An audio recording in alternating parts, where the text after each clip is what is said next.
So, is there actually a shortage of quantity surveyors? We've heard it all the time, or is this just something that recruiters just say, to get you to work with them essentially? Stick with me because in a minute I'm going to break down exactly where the real demand actually is, especially in the UK, and it might not be where you expect. All right, so let's go. For those of you new to the channel, my name is Mr. Pinero. I'm a senior QS who works in the UK, worked on some of the largest infrastructure projects in Europe, like HS2, and some of the biggest companies such as Balfour Beatty and Strabag. I designed this channel to help new QSs to really accelerate their career quicker, to move to senior quantity surveyor and earn 70k plus a lot quicker than I did, and also to help people who are thinking to transition into this career, give them some valuable insights so they can make a informed decision. All right, so let's go into this video. It's my new plant I just got. Let me know what you think of it. Why this question matters, if there's actually a demand for quantity surveyors. So if you're early in your quantity surveying career, maybe let's say 2 to 5 years in, this obviously directly impacts your career stability, your day rate if you're a contractor, and how fast you can move up. So you might be wondering, should I stay where I am? Should I specialize? Will AI take my job in 3 years? Those type of questions. So I'm just going to unpack all of this properly, and you walk away knowing whether you're in a position of strength right now or if you're falling behind. Right, so let's start with some facts. So across the UK construction industry, there's been a consistent skills shortage across the trades, commercial and cost roles. There's just a shortage period. According to the RICS and Construction Skills Network, they say that there's thousands of quantity surveyors short every year. The UK is thousands of quantity surveyors short every year, especially to meet infrastructure and the housing demands that the UK needs. We've got to understand with this shortage, it's not just about headcount, it's also about competence as well. So firms are not just hiring anyone. They're looking for QSs who can think commercially, who can manage risk, lead packages well, So this means that if you're just coasting or just waiting for someone to promote you, it probably isn't just going to happen just because you've been at a company working for years. So let's look at what's causing this actual shortage. So there are a few reasons why there's a shortage of good QSs at the moment. First of all, there's the booming sectors. So the government announced that they're spending like 100 million or something on infrastructure projects. I don't know the exact numbers. I'll put a link to the article below. There's a big boom in data centers, and of course the UK housing crisis. They're trying to build as much houses as possible to meet the demand. But all these projects require construction professionals, project managers, estimators, quantity surveyors, health and safety professionals. It's across the board. It's not just commercial, it's not just quantity surveyors, it's the whole remit of construction professionals are required. And also a lot of the more senior quantity surveyors who really know their stuff are going into retirement now, moving abroad. So there's a real shortage, there's a real skills gap at the moment.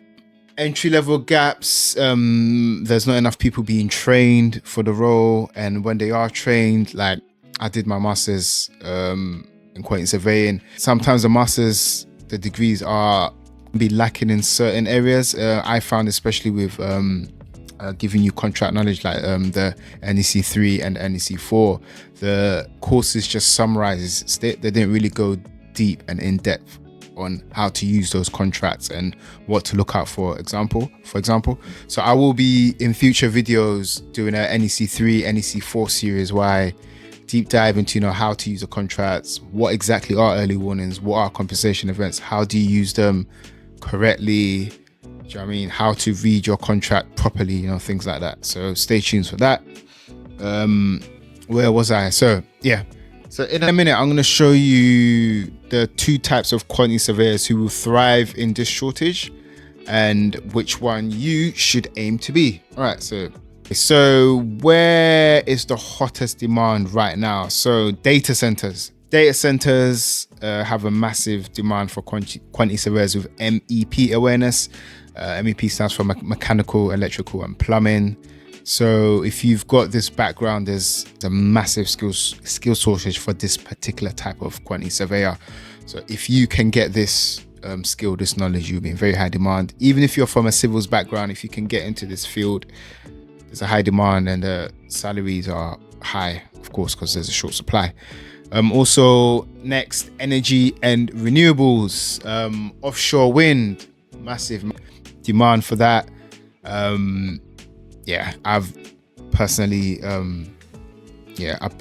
looked at some roles for that, and especially as a contractor, it's really good day rate. You can get up to like 650 a day plus. Those roles are really good. Battery storage and hydrogen all falls under that kind of energy offshore sector.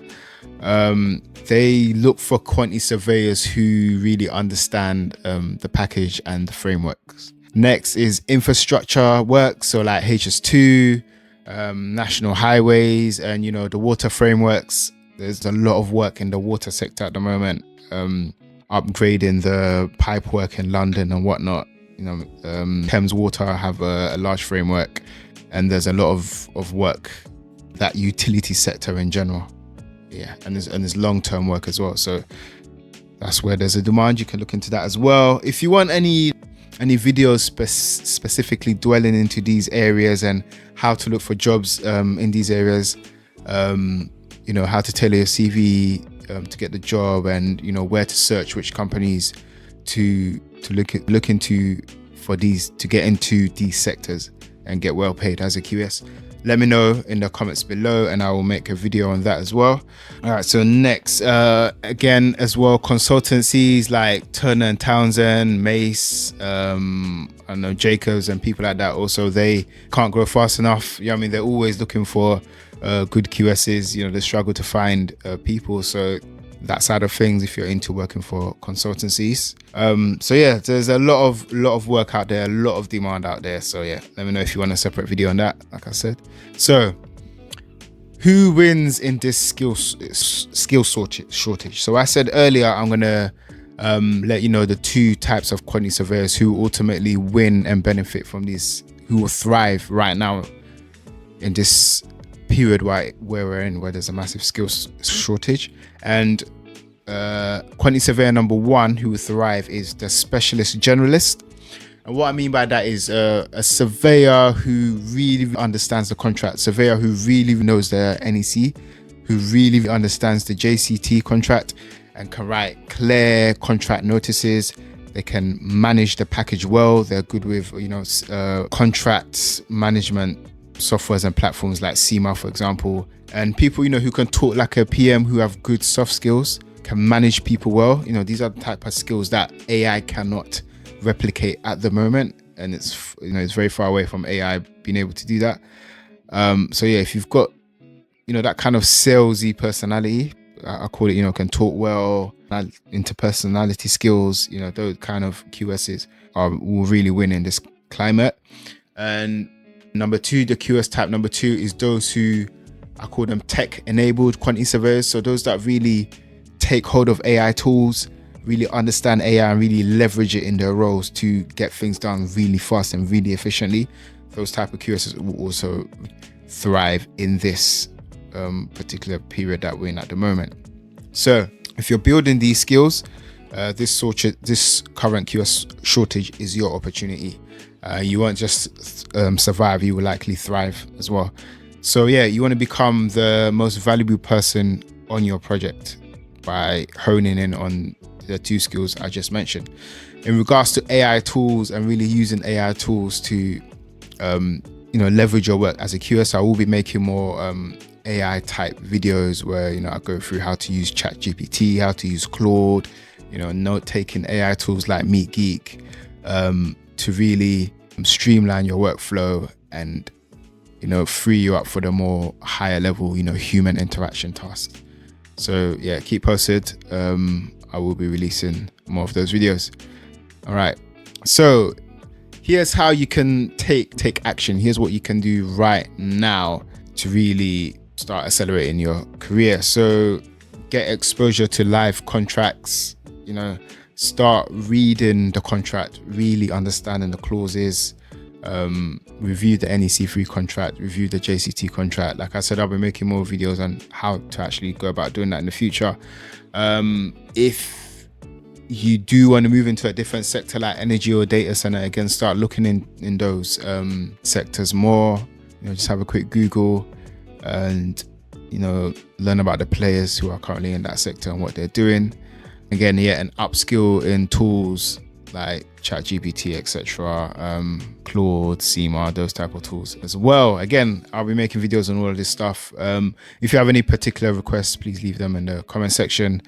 And so if you do these things, you can definitely take advantage of the current skill shortage. And if you're not a QS and you're looking to move into this industry, getting this type of experience under your belt will also make you stand out and get hired a lot quicker. So, shortage or not, the game belongs to the proactive QS. You can either let the market move you around, or you can step up, skill up, and become the QS that everyone wants to hire. I hope this helped. If it did, hit the like, subscribe button, and I'll be putting out more material in the future. Thank you guys.